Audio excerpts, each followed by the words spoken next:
시편에 기록된 시들은 전부 각 저자가 각자의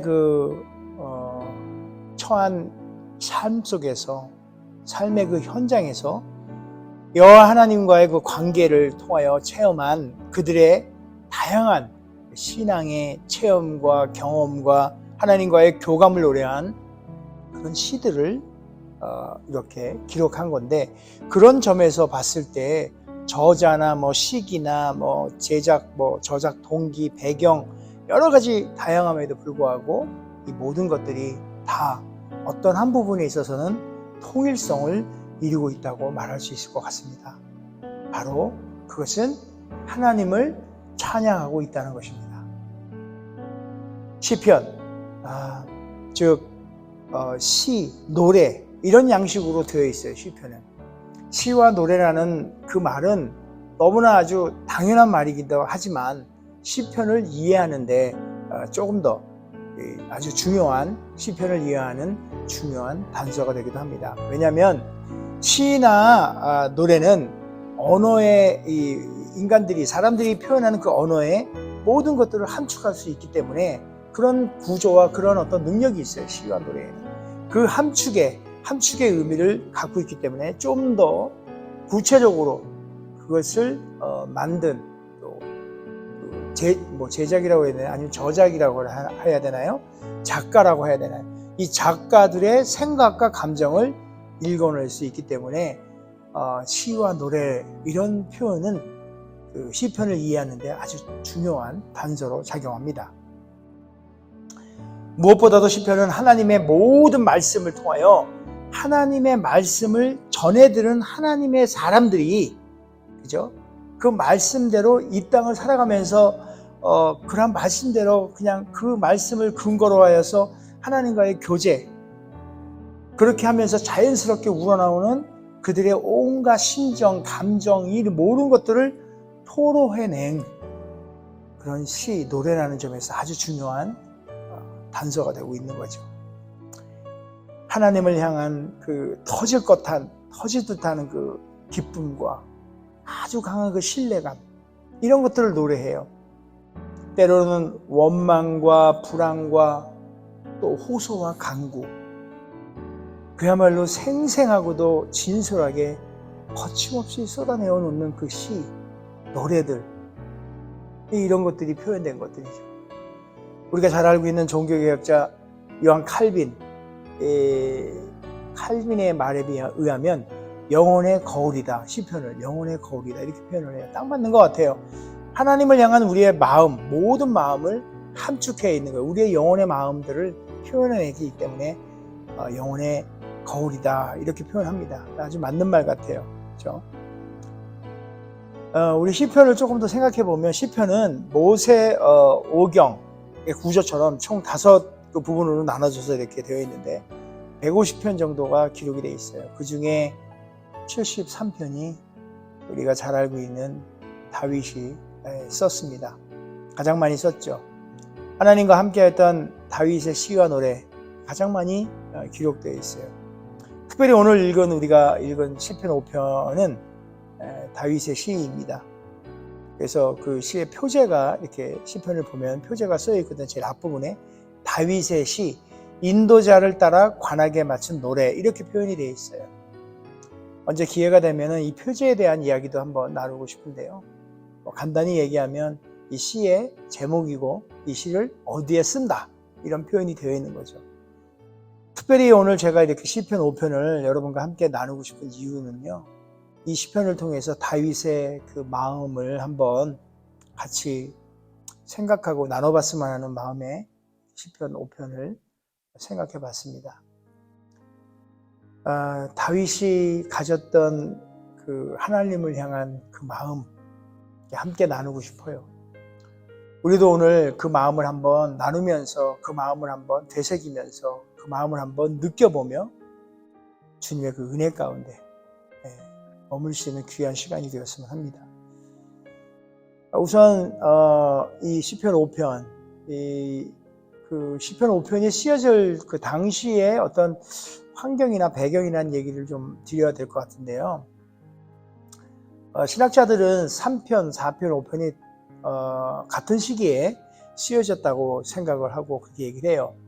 바로 다윗이 그의 아들인 압살롬이라는 그 아들 압살롬의 구테타가 일어났던 그 시기에 지었던 것으로 우리 신학자들은 추정하고 있습니다. 사무엘 하에 보면요, 15장 이하로 이렇게 보면 다윗 왕의 아들인 압살롬이 아버지를 배신하고 구테타를 일으킵니다. 아주 용의주도하게 준비를 하는데요. 압살롬은 아버지 다윗 왕을 다윗 왕, 그러니까 왕이죠. 그런데 아버지잖아요. 그러니까 아버지에 대한 어떤 감사의 마음이니 뭐 아버지를 향한 어떤 뭐 보은 뭐 이런 거 있잖아요. 효도하는 마음, 이런 마음은 좀 없었던 사람으로 보여져요. 오히려 성품이 조금 괴팍하고 좀 악한 성품이 아니었냐라는 생각을 해봅니다.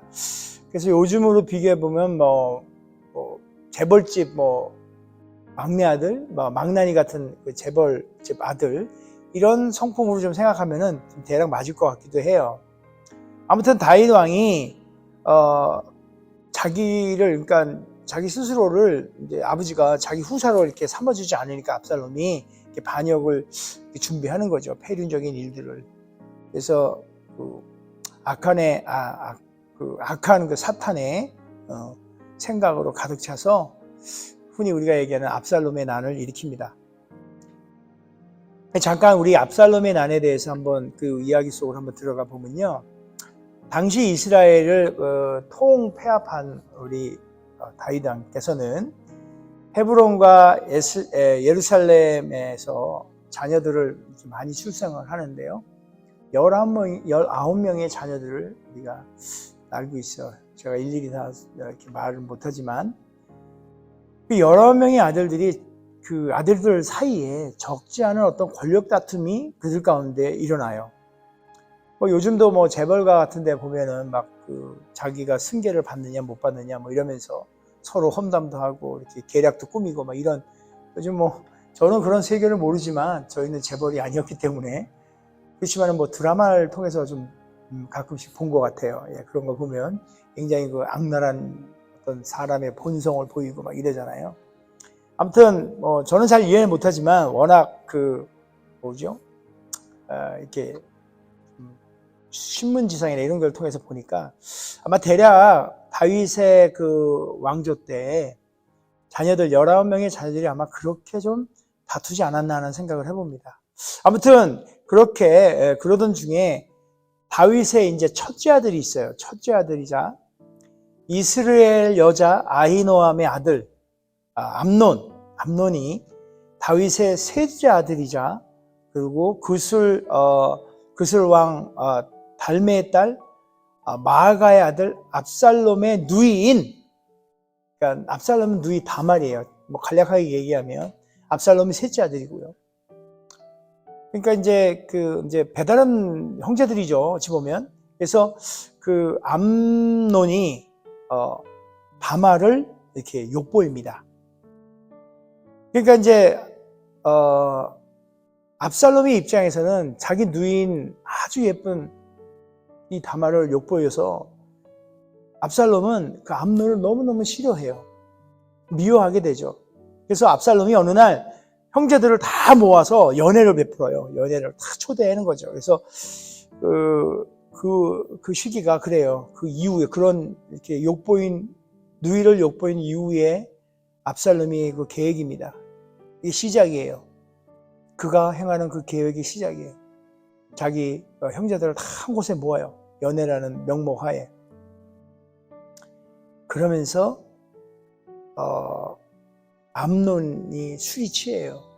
술이 취한 암논을 압살롬이 살해합니다. 자, 그 일이 벌어지고 나서 그 일이 이제 다윗 귀에 들어갔겠죠, 그죠? 그러고 나서 압살롬이 두렵고 떨리고 그래요. 그래서 압살롬은 도망을 갑니다. 도망을 가서 정말 비료한 삶을 살게 되는데, 그렇지만은 또 다윗은 그래요. 어떻게 그러니까 암논 자체도 그래요. 다윗의 입장에서는 암논을 처벌할 수가 없었던 거예요. 그러니 압살롬이 아버지에 대한 생각이 좀 막 그렇죠. 근데 얘기할 수 없는, 우리가 알고 있는 바세바 사건도 알잖아요. 다윗은 그걸 갖고 그것을 공론을 할 수가 없었던 거예요. 아무튼 어찌됐든 간에 그러다 보니까 압살롬이 암논을 죽이게 되고, 또 그 죄에 의해서 압살롬은 도망을 가게 되고, 또 아버지잖아요. 또 암논의 아버지이기도 하지만 압살롬의 아버지이기도 하잖아요. 근데 특별히 또 성경에 보면 다윗은 압살롬을 셋째 아들인데도 제일 사랑했던 아들인 것 같아요. 아주 아꼈던, 똑똑했고 막 이래서. 그랬는데 아들이기 때문에 아버지로서 그 아이를 그냥 완전히 내치고 살 수가 없었던 모양이에요. 다시 부릅니다. 궁전으로. 그리고 옆에 두지는 못하고요. 그 비료한 삶을 살지 않도록 그냥 이렇게 궁으로 부릅니다. 그렇지만은 이 압살롬은 그런 아버지가 늘 원망스러운 거죠. 그래서 자기를 외면하고 있는 다윗 왕, 그리고 다윗이 더 이상 자기에 대해서 이렇게 왕위를 계승해 줄 그 적자로 생각하지 않는다는 걸 이 압살롬이 알게 돼요. 그래서 압살롬은 조금 더 치밀한 계획을 세웁니다. 그래가지고 말과 병거를 준비하고, 또 이스라엘 백성들에게 거짓으로 이들을 막 마음을 훔쳐요. 이들의 마음을 막 훔쳐. 왕의 마음 아니지, 백성의 마음을 훔친 자, 이런 거예요. 그렇게 했는데 거짓을 한 거죠. 진실된 게 아니라 거짓으로 이렇게 백성들을 속여서. 그래서 그래가지고 아버지 다윗을 이제 치려고 이렇게 치밀한 계획을 세웁니다. 바로 그것이, 그 일을 감행했던 그것이 바로 압살롬의 난, 구테타예요. 압살롬을 우스갯말로 압살롬이잖아요. 압살당할 놈. 이렇게 압살당할 놈이라고 얘기를 하는데, 실제로 압살롬이라는 말은요, 살롬, 우리 지난번에 제가 한번 얘기했죠. 샬롬이에요. 압살롬이 뭐냐면 나의 아버지는 평안하다. 샬롬, 평안이라는 얘기 했잖아요, 우리가. 그런 뜻이에요. 그런데 전혀 이 폐륜을 저지른 압살롬은 전혀 평안하지 않은 그런 압살할 놈인 것 같아요. 여하튼 바로 그렇게 압살롬의 난이 일어난 때에 다윗이 압살롬에 쫓겨서 피할 때 하나님께 올려드린 기도가 바로 시편 5편의 기도입니다. 그 기도의 첫 시작은 이렇게 시작을 해요. 여호와여, 나의 말에 귀를 기울이사 나의 심정을 헤아려 주소서. 다윗은 하나님께 내가 구하는 이 말에 지금 기울여 달라고 이렇게 막 탄원하는 거예요. 그죠? 압살롬의 그 반역의 사건에 의해서 위기에 처한 이 상황에 쫓겨나고, 정말 아들에게 쫓겨나가는 그 심정을 하나님 앞에 토로하고, 암담한 그 상황을 하나님께, 그리고 하나님만이 이 위험한 이 상황을 헤쳐나가게끔 인도하시고 도와주실 거라고 믿고 그 기도를 하는 거예요. 그리고 고백합니다. 나의 왕, 나의 하나님이여, 내가 부르짖는 소리를 들으소서. 내가 주께 기도하네. 이렇게 간구하는 거죠. 나의 왕이라고. 그냥 다윗 왕인데도 불구하고 그 왕인 사람이, 하나님이 다른 기타 모든 사람들처럼 주님은 저의 왕이십니다. 나의 주인이십니다. 모든 주권을 주님께 다 있다는 걸 고백하는 그런 고백이에요. 하나님의 백성임을 고백하는 겁니다. 이처럼 하나님께서 자신의 왕되심을 고백하는 것은 우리가 잘 생각해야 될 일이에요. 뭐냐면 하나님께서 저 여러분 모두의, 하나님께서는 우리 가정과 삶의 일터를 다스려 주신다는 것을 인정하고 믿는 거예요. 이거 정말 중요한 얘기예요. 그러니까 내 삶 모든 것들을 하나님 앞에 내어드리는 거예요. 그래서 내 마음대로 사는 것이나 내가 주권적으로 움직이는 것이나 하나님의 의지에서 하나님의 뜻 가운데서 하나님의 뜻대로 그분을 따라 한다는 것을 그게 인정하는 거예요. 그리고 그것을 믿는 거예요. 하나님께 우리의 인생의 주권을 모두 넘기는 그런 고백인 거죠.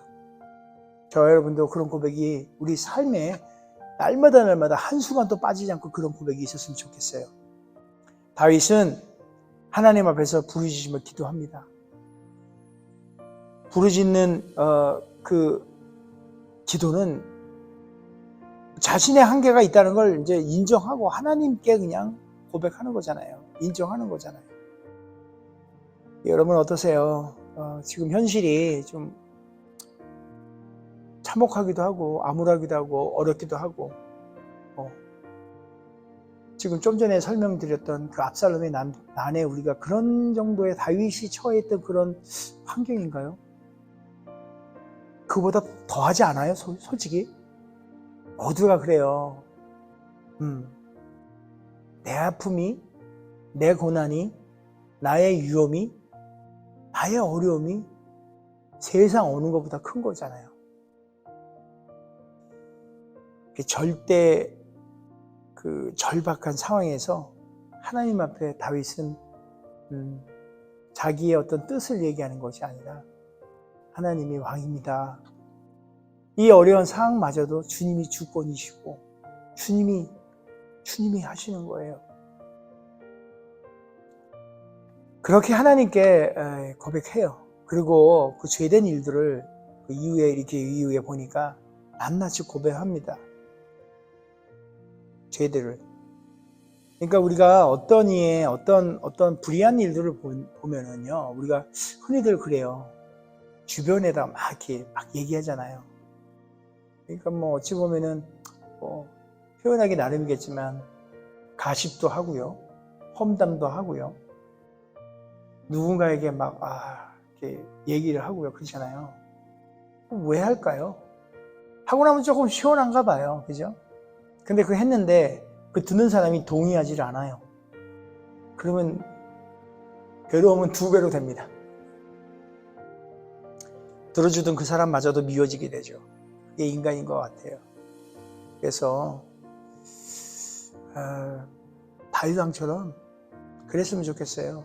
억울함들을 주변에 있는 이에게 토로하는 것이 아니고 바로 하나님께 토로하면 좋겠어요. 스태포드라는 분이 내 평생에 평안해 그 노래를 지을 때도 그 가사를 만들 때도 그가 밤새도록 하나님 앞에 토로합니다. 하나님께 따지기도 하고요. 다른 이에게 한 게 아니에요. 그랬더니 어때요? 하나님이 그에게 그 이야기를 한마디도 반과하지도 않고 반어하지도 않고 오롯이 주님께서 다 들어주시고 오히려 그 마음 안에 그 진짜 아주 그냥 불길과 같은 이런 그 마음 안에 평안함과 평강함을 주시잖아요. 그게 우리가 배워야 할 그런 것이 아닌가 생각을 해봅니다. 다음 장에 보니까 주는 모든 행악자를 미워하시며 거짓말하는 자들을 멸망시키리이다. 여호와께서는 피 흘리기를 즐겨하는 자와 속이는 자를 싫어한다고 이렇게 고백을 해요. 이 말은 뭐냐면요, 다시 한번 이제 컨펌을 하는 건데도 불구하고 그 안에는 누가 그랬어요, 이 저 나쁜 놈이에요, 뭐 이런 어떤 토로하는 심정을 하나님 앞에 고백한 거잖아요. 제가 지난번에 우리 이런 얘기를 했는데 지난 목요일 날 우리 찬송하는 이야기를 2번째 이야기를 우리 교회에서 했습니다. 많은 사람들이 오셨는데 그날 찬송 중에 인내하신 구세주라는 찬송을 우리 함께 드렸어요. 너무나 마음속에 와닿는 찬양이었어요. 제가 한 주간 이 말씀 묵상하면서 함께 또 했던 이 찬양이라 그런지 더 그랬던 것 같아요. 아무튼 그 가사에 보면요, 이 영어 가사를 보니까 Pass me not, O gentle Savior, hear my humble cry. Hear my humble cry. Hear. 들어달라는 거예요. Hear me out 하잖아요. Hear my humble cry. 이 humble cry란 말이 제 마음에 확 와닿았어요. 한 주간 이 시편 5편을 또 묵상하면서 와닿은 거예요. 다윗이 그 억울한 상황과 위험, 절대절명의 위기의 상황에서 주님께 기도하는데 humble cry라고 그래요. 눈물의 기도를 한 거예요. 눈물의 기도. 겸손함으로, 가장 낮은 자의 모습으로 나의 모든 왕권이니 뭐니 이런 주권적인 것들 다 주님 앞에 내려놓고 험불한 상태에서 울며 주님 앞에 구한 거예요. 그것이 humble cry예요. 겸손하게 엎드려 주님 앞에 자신의 마음을 절실하게 부르짖음을 표현한 그것이 바로 humble cry. 어쩌보면요, 우리의 기도가 그런 humble cry 이래야 되지 않을까요? 단순히 그냥 주세요 보다는, 그렇죠? 억울함들이 있어요. 우리가 인생을 살면서 많은 어려움을 겪고 불의한 일들도 너무너무 많아요. 그럴 때마다 우리가 그냥 좌절하고 쓰러지고 그랬다면 이미 우리의 몸은 엉망진창, 만신창이 돼서 너덜너덜 헤어져서 이 순간에 여기 서 있지도 못하죠. 우리의 그런 기도들을, 험불한 그 기도들을 주님께서 들어주셨기에, 그렇게 들어주셨기에 지금 우리가 이렇게 멀쩡히 저 여러분이 이 자리에 와서 주님 앞에 예배할 수 있는 건 아닌가 생각합니다. 그런 것 같아요. 자, 이제 결론입니다. 오늘 본문 시편 5편 4절 이하의 말씀을 보니까 하나님은 죄를 미워하시고 싫어하신다고 우리 다윗은 고백합니다. 그의 인생을 통해서 깨닫게 된 그 진리를 고백하는 거죠. 지난 한 주간 제가 이렇게 이 말씀을 또 준비하면서 묵상했던 중에 조금 다른 얘기일 수도 있지만 그 억울함들의 생각을 하는 거예요. 근데 그 억울함 말고도 이 죄를 미워하시는 하나님, 징계하시는 하나님인데, 제가 간혹 가다가 또 우리가 또 선한 이들이 간혹 가다가 실수를 저지를 때가 있을지 않겠어요? 선한 자들이 혹여 잠깐의 그 실수로 인하여 실족하셨을 때도 하나님께서는 징계하실까? 그 징계라는 말을 놓고 봤을 때 하늘에서 천둥번개 꽁 쳐가지고 무슨 벼락 맞기, 하나님이 꼭 그렇게 하실까? 하나님의 일은 사람들로 인해서 역사하세요. 그런데 선포하게 하시죠. 주님의 그 선함을 우리 사람들을 통해서. 근데 특별히 하나님의 사람들을 통해서 하나님의 그 선하심과 하나님의 정의와 이런 것들을 선포하게 합니다. 그런데 사람을 통해서 징계하지는 않으시는 것 같아요. 오히려 하나님께서는 하나님을 모르는 백성들을, 소위 말하면 악인들을 들어 사용해요. 그래서 우리가 인생을 살다 보면, 이 세상을 살다 보면 많은 악인들을 통해서 우리가 찔림을 당할 때가 있는 것 같아요. 그럴 때마다 하나님이 야속하다가 아니라 나에게 베푸시는, 하나님이 보시기에 내가 선한 사람이에요. 그런 우리 선한 사람에게 하나님이 보이시는 하나님의 사랑하심의 사인으로 우리가 본다면 어찌 보면은 이겨낼 수 있지 않을까요? 그런 생각을 좀 지난번에 이렇게 지난주 한 주간 동안 제가 생각해 봤어요. 우리에게 하나님은 선하신 분입니다. 그리고 악인은 결코 그런 하나님 앞에 서지 못한다는 사실을 우리는 알아야 돼요. 결국 하나님의 선하신 목적에 따라 무엇이든지 궁극적으로 진짜 선하던 악하던 그건 우리의 생각이지만 하나님이 보시기엔 모두가 다 하나님이 지으신 거잖아요. 그걸 통해서 악인들은 반드시, 우리가 봐요. 정말 악인들 오래 사는 것 같아. 하나님이 좀 빨리 좀 데려갔으면 좋겠는데. 그리고 너무 잘 되는 것 같아요. 그거에 실망하지 마시기 바랍니다. 궁극적인 심판은 그들에게 있어요. 어떻게 하실지는 우리는 모르지만 약속하셔요. 하나님은 죄를 미워하시고 악인을 좋아하지 않는다는 것을 알고 있어야 해요. 어떤 아기는 진짜 이 세상에서 평안하게 살다가 죽을 수도 있지만 진짜 그것이 결코 여호와의 목전에 그 영혼이 쓸 수 없어요. 성경이 기록하고 있는 여호와 하나님의 공의는 마지막 심판날이 이르면 아기는 의인들의 그 회중에 들지 못하고 쫓겨서 영원한 멸망의 그 가운데 처해 있다는 것을 성경은 분명히 말씀하고 있어요. 우리 선지자 에스겔서 25장 7절 말씀에 이렇게 되어 있네요. 그런즉 내가 손을 내 위에 펴서 너를 다른 민족에게 넘겨주어 노략을 당하게 하며 너를 만민 중에서 끊어버리며 너를 여러 나라 가운데서 패망하게 하여 멸하리니 내가 주 여호와인 줄 너희가 알리라 하셨다. 여러분 이게 보세요. 패역한 백성들, 하나님 앞에 선하지 아니하고 악한 백성들은 이런 데잖아요. 이렇게 끊어버린대요. 패망하게 멸하리라고 하나님께서 약속했어요. 정말 이 말씀은 정말 두렵고 떨리는 말씀입니다. 왜냐하면 하나님의 백성 이스라엘 사람들을 향한 저와 여러분을 향한 심판의 메시지이기 때문에 그런 거예요. 진짜 편하게 얘기하자면 우리끼리의 표현을 하면 야 똑바로 해. 내지는 있을 때 잘해. 뭐 이런 거 아닐까요? 악인의 편에 서지 말기 바랍니다. 분명히 우리가 기억해야 하는 것이 있는데 바로 조금 전에 얘기했듯이 내가 주 여호와인 줄을 너희가 알리라. 내가 주 여호와인 줄을 너희가 알리라. 그러니까 내가 주 여호와인 줄을 너희가 알리라는 이 말씀 우리가 반드시 기억해야 되는 말이에요. 하나님께서 그래요. 이스라엘 백성들에게 돌아와라. 여호와께로 돌아오라.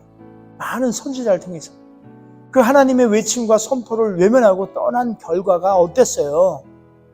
이스라엘 백성들에게 마저도 선택된 그 백성들을 마저도 하나님께서 심판하시고 또 그 심판을 통해서 하나님께서 그들을 깨닫게 해주시고 그러면서 말씀하신 게 너의 하나님을 알아라 이래 얘기하잖아요. 다윗 왕이 이 시편의 고백을 통해서 분명하게 우리에게 주는 교훈은 똑같은 얘기예요.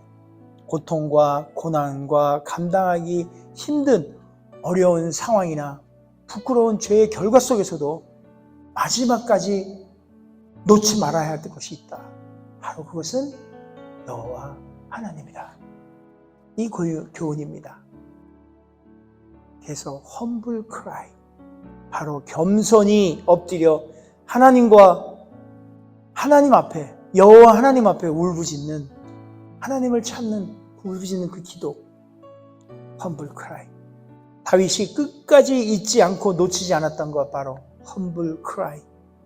오늘날 우리에게 말씀하고 있어요. 어떤 상황에서도 여호와 하나님은 함께 하시니 여호와 하나님만은 놓치지 말고 꼭 붙들어야 한다는 것이에요. 당장 우리 눈앞에 펼쳐진 현실만을 바라보고 세상 사람들이 네 하나님 어디 있냐 막 이래요. 그런 세상 가운데에서 당당히 그들과 맞서서 우리 하나님 여기 있다 이렇게 선포할 수 있는 것은 여호와 하나님을 놓지 않는 그 믿음이 여호와 하나님이 우리 가운데 있다는 걸 볼 수 있는 그 믿음의 눈이 우리에게 필요합니다. 하나님은 여전히 우리가 살고 있는 지금 당장의 삶 속에서도 역사하고 계심을 깨닫는 그 영적인 믿음의 눈이 우리에게는 꼭 필요하다는 말이에요.